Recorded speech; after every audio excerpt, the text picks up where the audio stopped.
Good day from sunny Spain.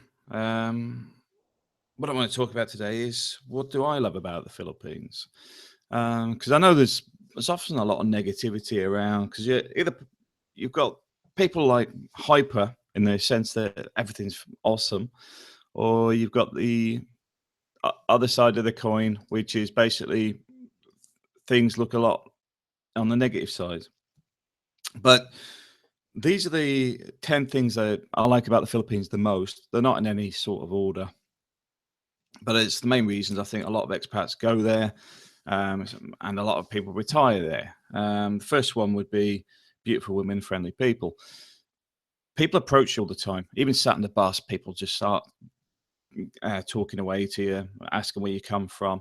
It's just generally upbeat because everybody's like relaxed. It's a lot more of a relaxed environment than a lot of places I've been to. People have just got a general interest in others around them, especially from another country.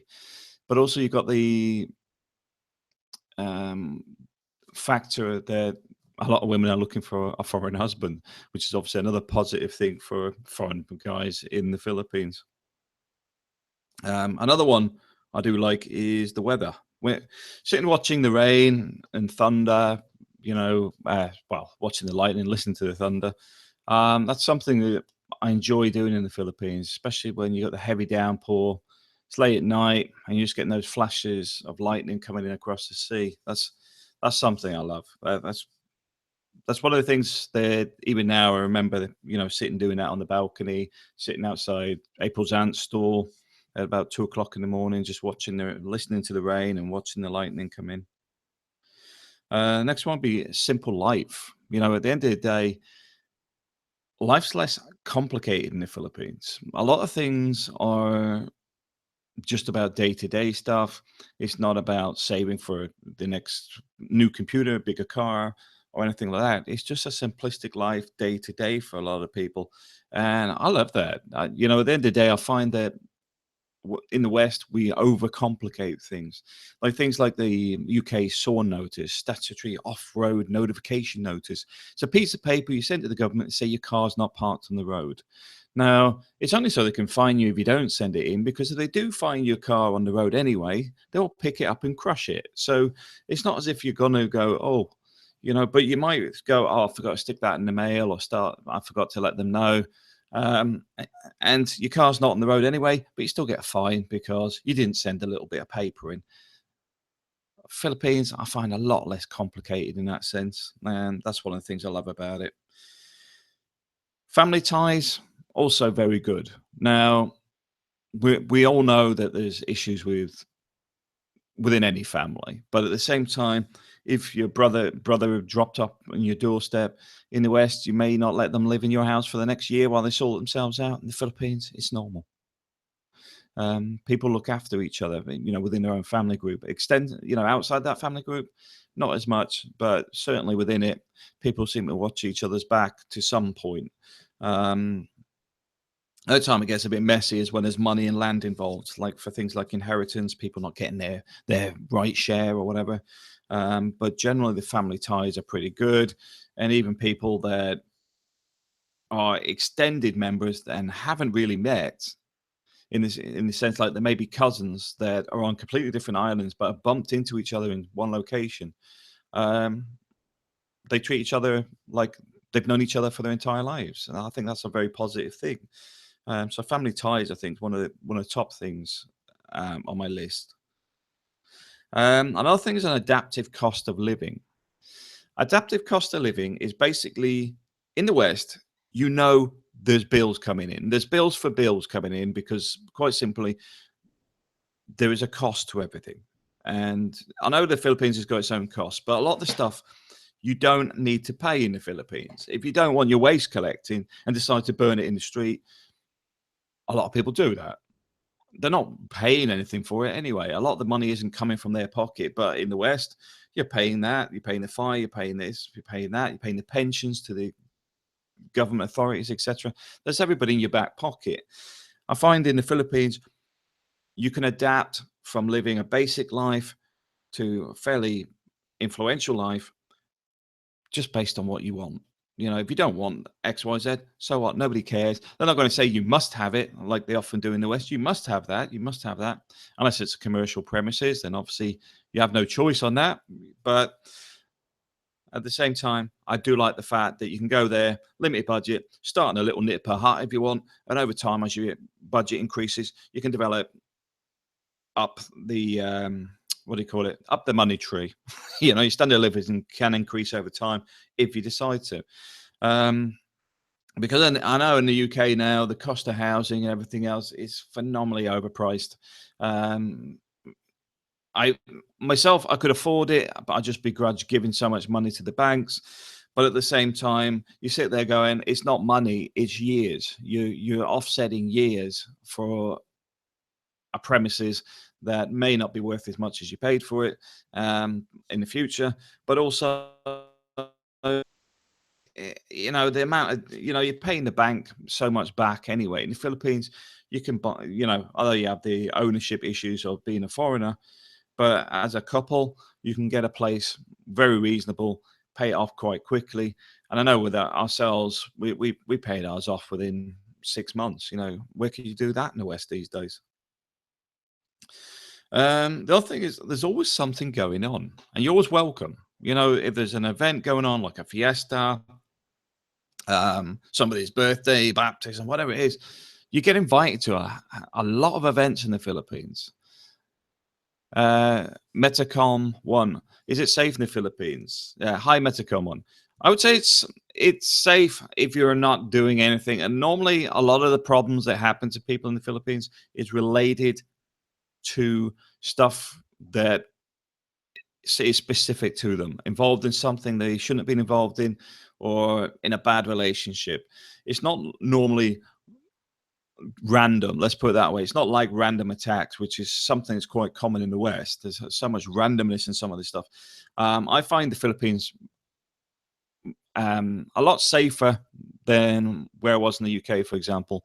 In Spain, I would say that the police presence in Spain is much higher than the UK where we are. So I couldn't really put it as a comparison to the Philippines because it's a bit unfair because we do have a lot of police here.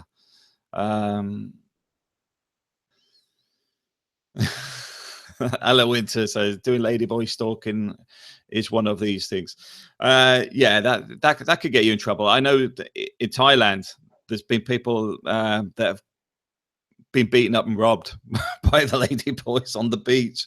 I've seen it on the old news. Hi, Ella Winter.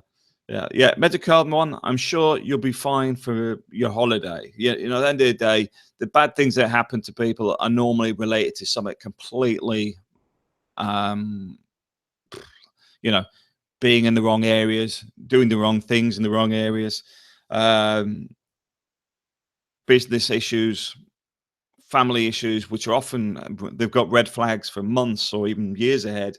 There's normally a lot of things that flag up, and some people choose to ignore it, some people don't see it.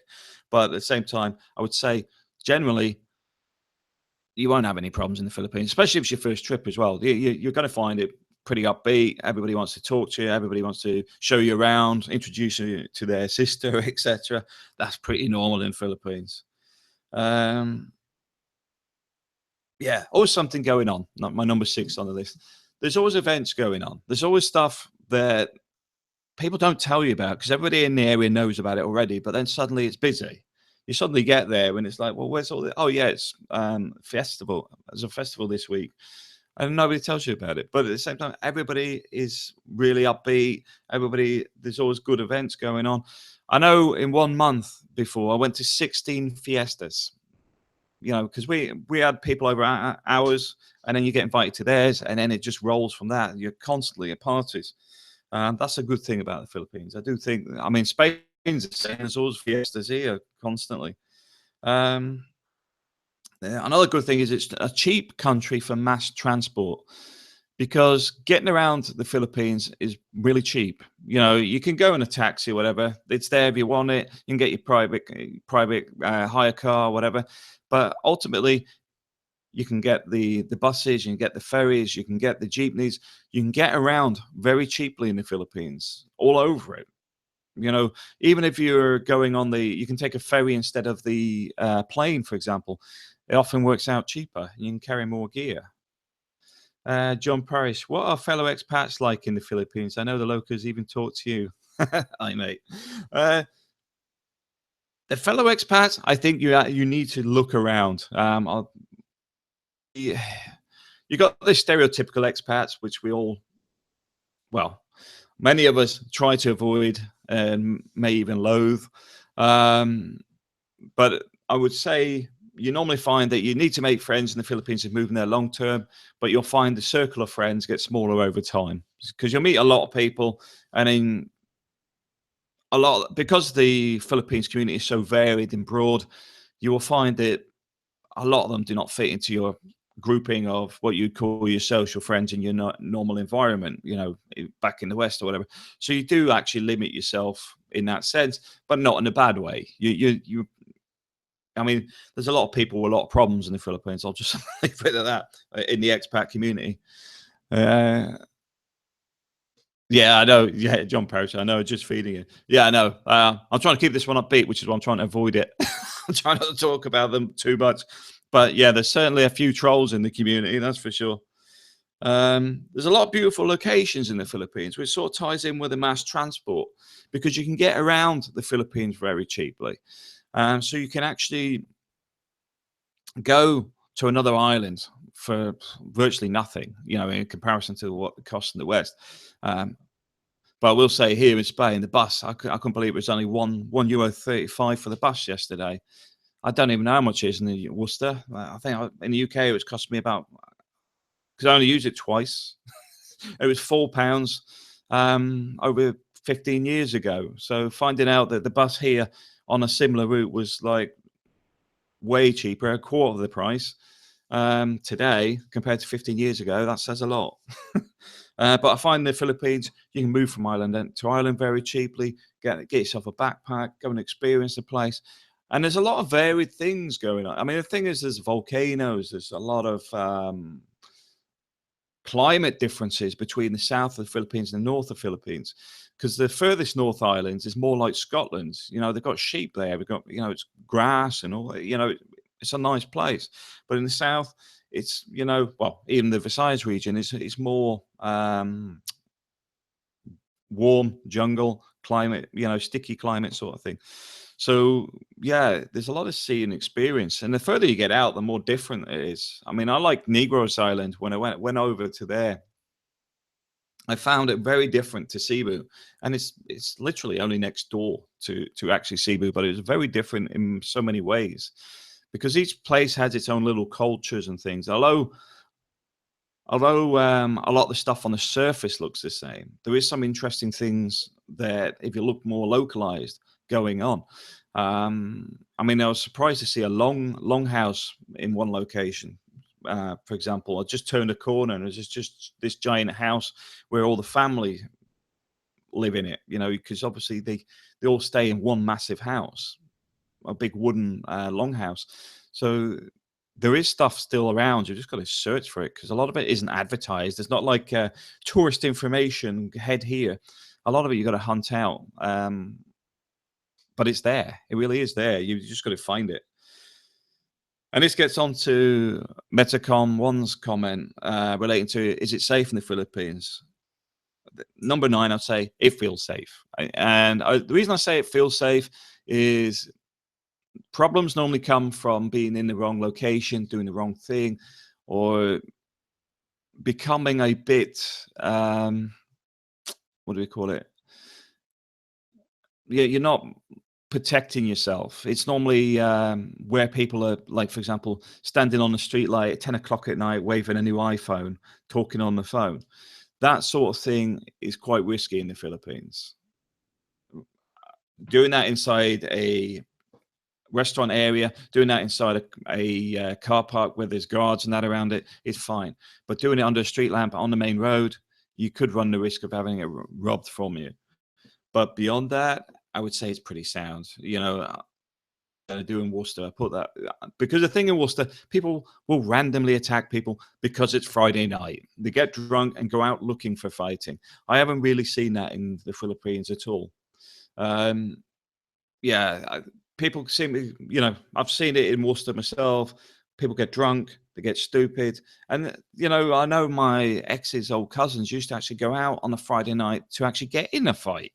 And you're thinking, what is going on? What is wrong with you people?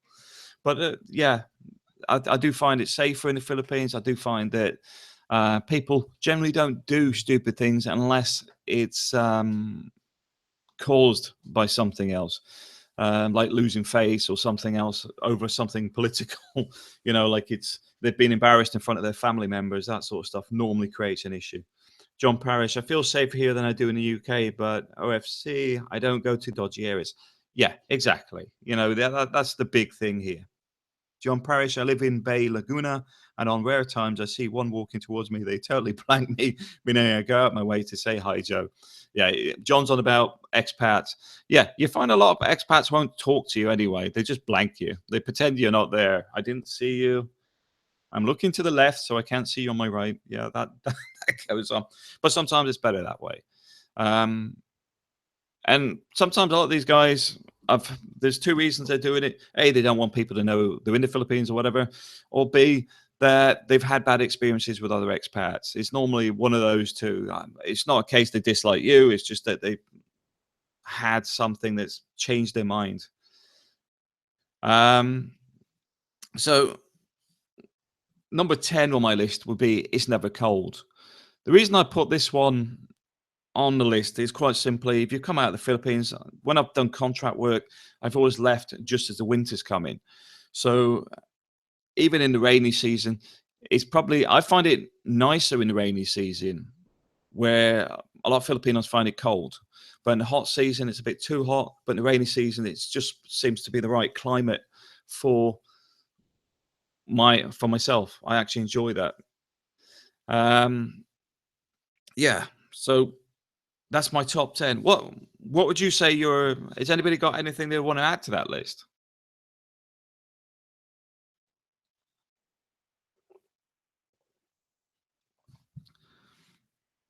A few people on the chat, but yeah, that'd be my top 10, because quite simply, that's the 10 things. There's a lot of things that vary between people for different reasons. The same as a lot, like we were talking about the expats, you get negatives and, there's good things and bad things. But this one is the top 10 things that I like in the Philippines. I think that pretty much covers all of them. Like I said, everything from the family ties to being able to adapt to your cost of living. Because I find the UK, you get this constant hitting you for money.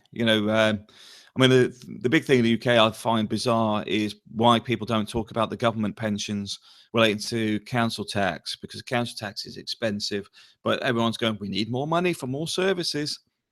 It's going on pensions, ring fence pensions.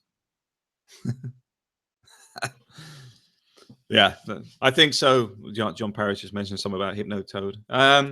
Yeah, so I'm sure you must have some of your own top 10.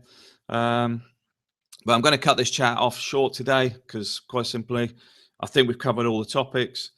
And unless anybody's got other ones they want to throw into the mix within the next 5 seconds, I'll cut it off there. But yeah, I would say if you're going to the Philippines, you can have a good time, but at the same time, be aware there is still a little bit of etiquette there. There is a bit of getting the most out of your trip. And a bit of it is common sense. You put common sense into most things, you'll get the most out of the actual trip to the Philippines or move in there. Thanks for everybody who's joined us. Thanks for listening. Thanks for watching.